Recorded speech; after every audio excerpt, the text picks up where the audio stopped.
Good evening, everyone. Welcome to FORDY RUNS TV. My name is Coach Al. I'm one of the co-hosts of the new channel that we've set up to share news, stories and insights about our community. And I'm really pleased to have Tony Collier with me tonight. Say hello, Tony. Hi, everyone. Now, Tony's here and I wanted her on board because she's one of our early satellite leaders. I'm sure she'll tell us in a minute, but I think Staffs was one of the first satellites to be set up when the concept of actually turning what was our Facebook group into a proper running club kind of took hold and took momentum. But we'll get into that in due course. But first up, I want to ask Tony, just tell us a little bit about yourself. Tell us something perhaps that the community doesn't know about Tony. So over to you. So I'm obviously well known, especially with my accent, for being from up north, although technically I'm not from up north. I'm in the No, that's controversial, isn't it? Where does the north start? Right, that's got off to a good start. We'll have all the people commenting going, well, that's not the north. But carry on. But I was actually born in Essex. Strange enough, I was born in Essex, in Southend, in exactly the same hospital that Kieran was born in the same year. But we're talking about Kieran Stubbins here, are we? Just for clarity. Yeah. Wow. Who knew you were blood brothers?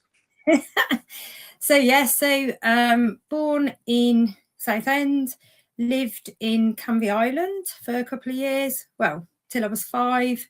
Moved to South Benfleet till I was 7, and then made the trek all the way up north to the Midlands. My mum and dad decided to move up here, so yeah, when I was 7, moved up to the Midlands and started my life up here, and obviously started losing my Essex accent. No, I didn't know you had such connections to the Southend satellite. You kept that one pretty secret. So yeah. Okay. Although I can confirm at the age of 7, I wasn't into running at all. So how did you get into running? What is your kind of origins backstory when it comes to running? So trying to think back when I first started getting into running. So probably maybe going back to about 2010 time. Okay. I was, let's say, a lot bigger than I am now. And I decided for a few health reasons that I needed to lose some weight. So started losing weight through food. And then once I'd lost a bit of weight, I decided I wanted to start going to the gym to just try and build a bit of exercise into my new lifestyle, shall we say. And so I went to the gym. My PT at the gym persuaded me to sign up for a 10K run. So he helped me get there with a bit of training. Just out of interest, what was that 10K? Which one was your first? It was just a local cancer research 10K fundraising run sort of thing. So I did that. And then I got roped into going to Wales with some people from work to climb Snowdon. I'd never done anything like that before in my entire life. So went along, climbed Snowdon, as you do, and I just absolutely loved being in that outdoors, fresh air, just loved it. So I started taking up a bit of mountain biking, so trying to do more outdoorsy type things, but not really running at this point. And then in my wisdom, I decided it'd be really great to get paid to do stuff outdoors. So I joined the Army Reserves. Wow. Right. Yes. So then I found out that part of my test to get into the Army Reserves, I'd got to run a mile and a half. Yeah, I can see where you're going on this. Yeah. So I had to start practicing running quite quickly because, at the time, for my age, I had to run a mile and a half in 12 minutes to basically pass the fitness test to get in. That's good going at any age. So I had no choice. I had to start running, basically. Wow. That's where I suppose my actual running journey started, but not really in events or anything. It was purely just for my army training. And I spent 4 years in the Army Reserve. So I think that's where my actual fitness journey started, right, really. Just take that next level, because So did you get deployed to anywhere? Are you allowed to tell us, or no, are you signed to the secret? No, I did. I never I never actually passed my basic training. Don't tell anyone. So what happened? I think there was only like certain times that you could go on your finals. I had to do like my alpha course, which was over 12 weeks, because you obviously could only do it weekends. Past that, then you had so long to pass your Bravo course. Didn't manage to get onto a Bravo for one reason or another, which meant I had to go and do alpha all over again. So you weren't really cut out for this soldier in malarkey then? So no, I finally got onto my Bravo course up at barracks in actually not far from one of our extreme parkrun. It was up in Grantham in Lincolnshire. I think that's in Lincolnshire, isn't it? It is, yeah. And I couldn't have picked a better time of year to do my Bravo course. It was in January, and we had about 2 foot of snow.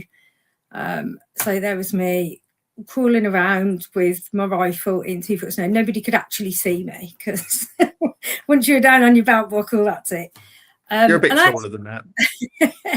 I actually got a cold injury. I got frost nip in my foot, which is the early stages of frostbite. So with 2 days left to complete my Bravo, so I still never completed it. And at that point, I thought, I don't think I'm finished this. Okay. Well, it doesn't sound like it put you off exercise, and certainly didn't put you off running, because you wouldn't be here today. No. So yeah, but that's kind of, and then shortly after that, my mum actually got diagnosed with cancer. So I decided to, I'd only ever done one event at this point, which was my 10K. So I decided to take on London Marathon for charity. So I never even completed a half marathon, and I ran London Marathon in 2012, which was straight in at the deep end. It's amazing how so many of this community, their running journey starts not with competition, but it's with that charity element of kind of wanting to do something for others, and running being a way to do it. It's just, it's just such a common and strong bond. I think a lot of us have. It's unbelievable, really. But from a sad but good, from a sad beginning comes such a good outcome for us. Yeah. So how did you come across 40 Runs? Where did you discover 40 Runs? Obviously, there's another story here. So, well, I know the story, but I'm asking you to tell everyone else. So, after lockdown, I became a little bit obsessed with parkrun. So, I was trying to build up my parkrun events and try different events. True old romantic style. Me and Lloyd decided to take a trip down to London for the weekend that was closest to Valentine's Day to do Valentine's Parkrun. So I turned up at Valentine's Parkrun. Didn't seem like there was a lot of people there. It was like, so just to put it in context, it's in East London, and it's kind of not in central. It's kind of out, isn't it? Out. I'd call it the suburbs. Yeah. To me, it's London. to us northerners, it's in London. So we tipped up at Valentine's Parkrun. It was like 5 to 9, no parkrun signs visible, no volunteers. I was like, oh my God, like, is it still on? Has it been cancelled? So I'm checking all the apps. And then I did bump into a few other people in the same situation, waiting. One of them actually happened to be you, Al. Don't we know it? And you teach me about it all the time. We basically got chatting. Yeah, well, not quite. So yeah, just got chatting about different parkruns, different events, etc. Said we'd gone down, and I think if I recall your words, you pair seem as crazy as us. We've got a day trip to parkrun in April in Dublin for the day. Do you fancy coming? Bearing in mind, I've never met you in my life. Yeah, and Lloyd was with you, so this wasn't a chat up now. Let's just be clear. Yeah. My response was like, yeah, why not? And the next thing I know, within a few minutes, I'd been added to some messenger group with a load of people I'd never even met. And by the end of the day, I'd booked flights to Dublin. That was our first extreme. So Yeah, you were one of the origins. Yeah. I think so. Yeah, so that was in the February. We obviously didn't go to Dublin until the April. So the only flight that could get us there in time was from Luton. So me and Lloyd drove down to Luton. We sat in the airport, and I saw two women. I don't know, getting a coffee, and I said to Lloyd, "Oh, them pair have got 40 runs tops on. I think that's the group we're meant to be meeting." So we basically went and introduced ourselves, and it was Sarah and Louise East. So Awesome. I said, "Oh, I think we're here to come to Dublin with you." So, "Oh, come and join us for breakfast." Next thing we know, we're sat at a table with about 20 other people having breakfast in Luton Airport, and basically it went from there. That was like my first encounter with. And as you say, you've been very kind and said it has literally changed your life in many different ways, hasn't it? That, yeah, it was a chance encounter because, you know, you could have been elsewhere, we could have been elsewhere. Yeah. You might have been too shy, I might have been too shy. You know, it's those sliding doors. If the volunteers had turned up on time, I probably wouldn't have ended up chatting to you. So the moral is, be careful who you talk to in a parkrun queue. You never know what crazies are just hiding around the corner. But no, certainly glad we had that conversation because you've brought a lot to the community since you and Lloyd have joined us. What year was that? Would that have been 23? So that was 23, wasn't it? No, it was 2022. Was it 22? Wow. Right. I've been trying to work this out. So when was it? It's 2022 because I remember that same year I ran London Marathon in the October. Again. Okay, right, yeah. And it was my first experience of the cheer squad at mile 18, and it was shortly after that that I decided to start the satellite group.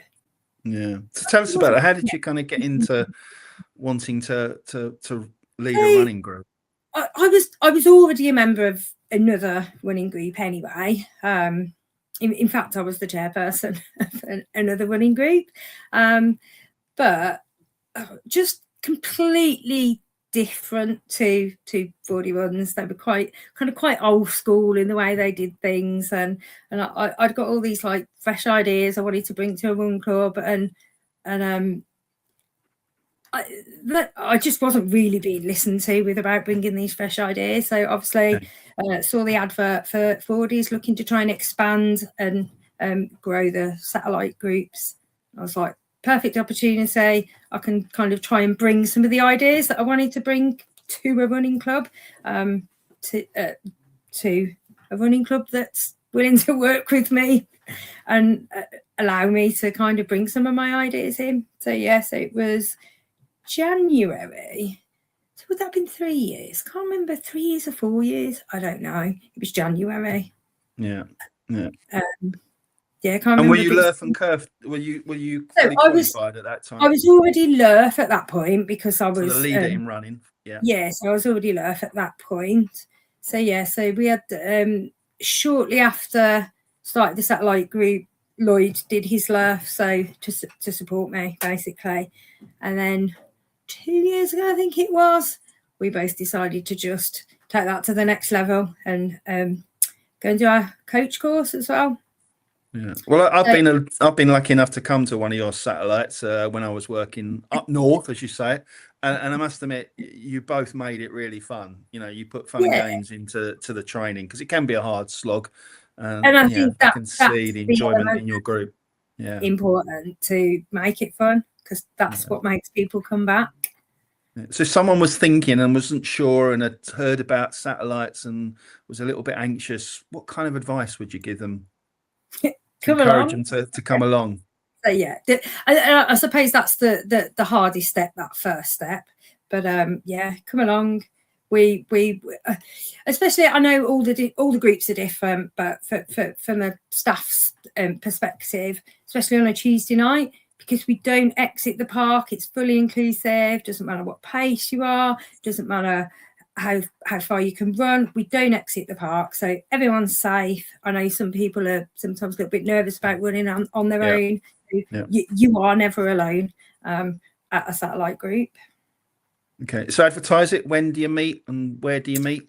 So Tuesday nights, we meet in Hensford, Tesco at 6:30, bottom of the escalators, which is right next to the park. So we're really lucky, to be fair, with Hensford Park. It's got a 1K loop with 100-meter markers. So even during the winter months, we can still do like interval sessions quite safely.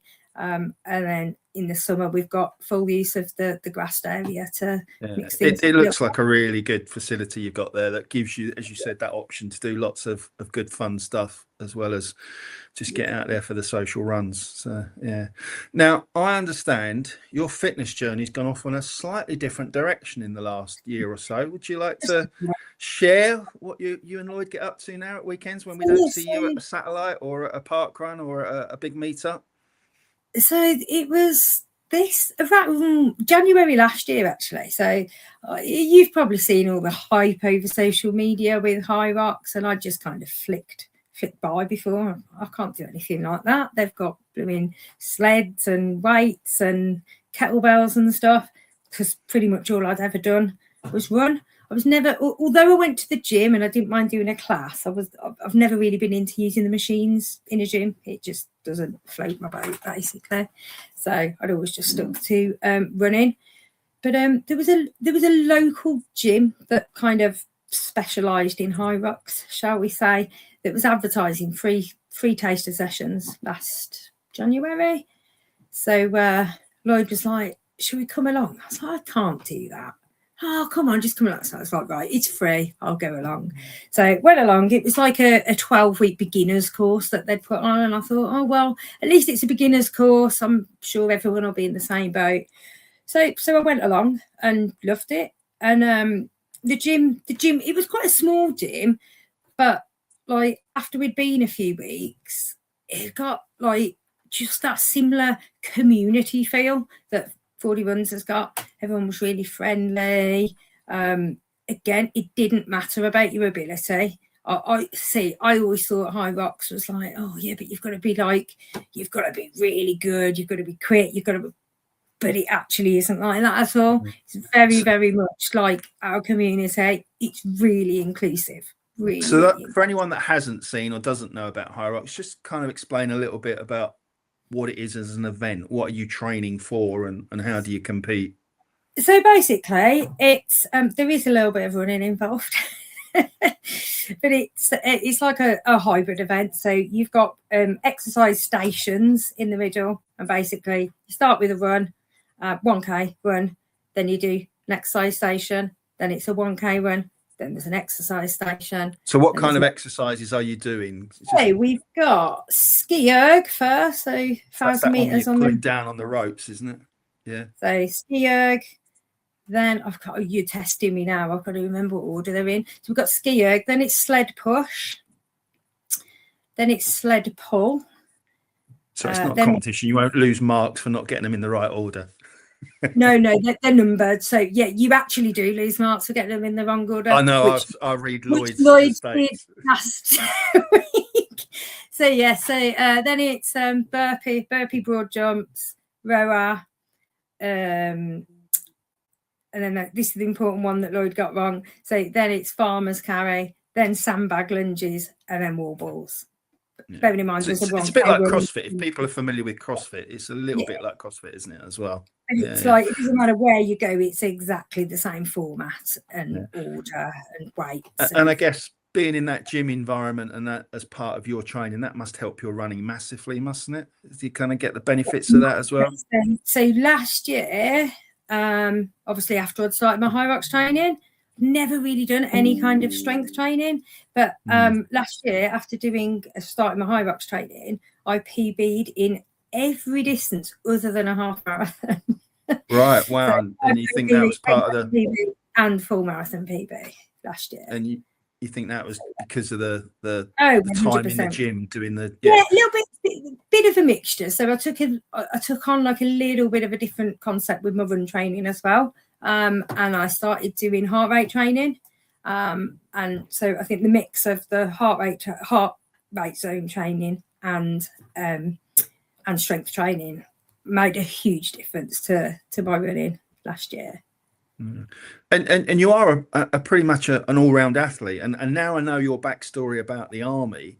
It kind of fills in some of those gaps, because you love a trail run as well, don't you? You love to get out outdoors and run through the forest and the mountains with your dogs and stuff. So tell us a bit about that. How do you find that compares to, say, road running?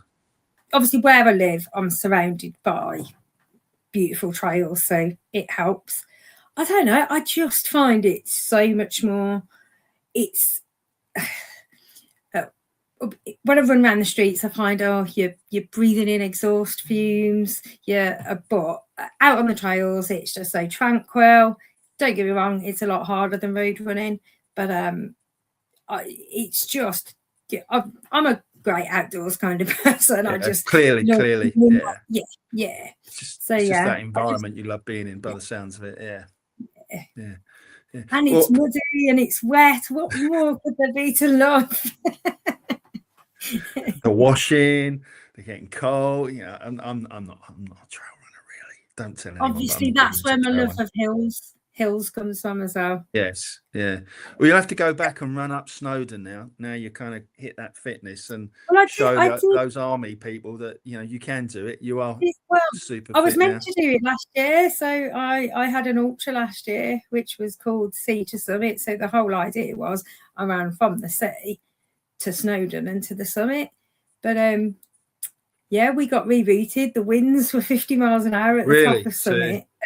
Not cancelled. Well, not cancelled, but so halfway up Snowdon, we got rerouted across the side of it.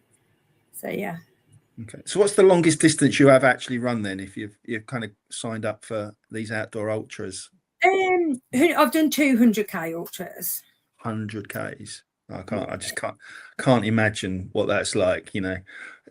I'm one of those people that moan when the marathon goes to 26.7 on my watch. It's like, come on, it's supposed to be over. What am I doing out here? So where did you do those? Where was the 100K? My first one was Race to the Stones in 2018. Okay. So wherever that, I don't even know where it was. Wherever Race to the Stones is. And guess what? I don't know either, because I've never done it. I'm sure our viewers will take great delight in telling us where it is. And then was it 2022? I think it's 2022. I did the South Coast Ultra. So started in Eastbourne. Okay, where I'm based, yeah. And ran from Eastbourne across the South Downs heading towards Brighton and beyond. South Downs, along Brighton seafront, and I did stop for an ice cream. That's the beauty of ultras. You can do stuff like that. I even had to wait in a queue. And then we finished at a place called Arundel. Arundel, yes, where the castle is. By the castle, was it Castle Finish? I don't know, it was pitch black. It was like 3 o'clock in the morning when I finished at some football. After 100k, you probably just want a bed and a coffee, and you're not really bothered about. No, Lloyd was waiting there for me and my friend with a bouquet of flowers and a bottle of Prosecco. Oh, fantastic. So didn't put you off running in the cold and the dark and the wet and the hills. No, I was a bit delirious by that point. So Can you imagine? Yeah. Well, one thing I'm bringing to my contribution to Beneath the Bib is, if you remember, I used to do something called the lightning round on the podcast. Now, I'm not going to ask you all 10 questions, because that would take up another 20 minutes. But if your house was on fire, God forbid, and I know you just moved, so we don't want that catastrophe, and you could only rescue one item of running kit or equipment, what would it be? What's that one thing you're going to just grab for because you couldn't live or run without it? My trail trainers. Yeah. What make? What style? Do you know what? I've got various ones depending on what kind of trails I'm running on. Oh, that sounds serious. So my two faves are probably my my Nike Pegasus Trail. They're a bit more cushioned. Or my Saucony Peregrine 14s for a bit more grip in wet conditions. So you come prepared. You carry both sets around just in case. Just in case. I took like both of soft them tires to and my hard ultra. tires in Formula One. I took both of them to my ultra. Left a pair in the van so Lloyd could meet me halfway in case I needed to change. Right. So, just bringing it to a close. Looking forward to 2026. What's in the plan? What's in the diary? Any big events coming up? Yeah, I've got quite a few booked already. You probably saw we did our first minus 22-degree park run last weekend in Lithuania. I did. Tell us a little bit about that. Where was that? It was cold. Lithuania. So we kind of turned up and I was like, this is cold. So the taxi driver told us it's the coldest weather they've had in 14 years. And as we was walking down the street, you could actually feel your nostrils blocking up because they were freezing. Really? It's that cold? Wow. Okay. So we turned up at park run. There was actually a group of UK people that had gone for like a big park run meetup, similar to one of our extremes. They'd all got dry ropes and everything on, and there's me and Lloyd in our normal running kit. Do you love the outdoors? I thought you'd been well prepped and ready for it. I've got my gloves on. I've got my gloves on. Yeah, okay, it was cold, but it was a beautiful park run. Everyone was really friendly. And then we're off to Spain next week for 2 events, actually. I wasn't going to mention Barcelona and bibs, but yeah. I've got a bib this time. In fact, last weekend I was like, we have got bibs, haven't we? I double checked, we've got bibs. Yeah. So what viewers won't know, 2 or 3 years ago, a small group of us decided to head out for the Barcelona half. Most of us got there and ran it. Unfortunately, Lloyd and Tony didn't, because there was a little bit of a mix-up. They'd booked their flights, booked their accommodation, forgotten to actually register for the race. And bless it, you tried hard to pick up a bib, didn't you? You kind of stalked the expo for a number of days. We've got connections with a local Spanish police officer, so we even took him with us to try and get one. Yes, that's another story in another podcast, another TV episode. We've got Barcelona next weekend, Alicante the following weekend. We're doing Magaluf half in April. Like Spanish sunshine, then, obviously. Yeah, I don't think we've got a lot planned for the summer, but I thought you had a big race coming up in the autumn. Yeah, nothing in the summer. Well, we've got a few park run trips, maybe one to Poland in the summer. But yeah, then we've got New York booked for November. Cool. Well, we will see you there, because we'll be there as well. So, and then obviously Lanzarote. Yeah, finish the year on a high with a marathon in New York and then a half in Lanzarote. What a way to bring the year to a close. Lanzarote last year, I can honestly say, has been my high of all my 4D running events. Why is that? Tell us, explain. What goes on tour stays on tour, but you know, the race wasn't particularly great. It wasn't awful, but it wasn't. But just the whole weekend was by far one of the best weekends I've ever had. It just everything from the moment we got there. Yeah. It just I don't think I've ever laughed so much in a weekend. No, I think it was a great advert for what we do, and more importantly, how we do it. You know, there are other running clubs that take people on trips and expeditions, but I think we do it with a sense of fun that really comes across. And you know, we're always getting people, aren't we, stopping us and going, what's this 40 runs? And that kind of is what you and Lloyd are, and your journey to 40 runs just encapsulates that. So that's why I wanted you to be on the channel and kind of share that story, because I think it just tells what it is. You know, it's how inclusive we are. So thank you very much this evening for your contributions. I hope some people have learned a little bit more about Tony. I've got a new nickname for you. Corporal Collier shall be your nickname, and I will share that with Kieran. So hopefully that spreads around. Oh God! Well, if you tell Kieran, yeah, it will. Yeah, we expect, and it also kind of now explains a lot about Lloyd and his love of camos. But I won't go there. We'll stop the questions now. I didn't know Lloyd then. Excuses in. But yeah, thanks very much, Tony. Good luck with your training and all your plans for 2026, and we will see you again soon. See you soon. See you, everyone. Bye. Bye.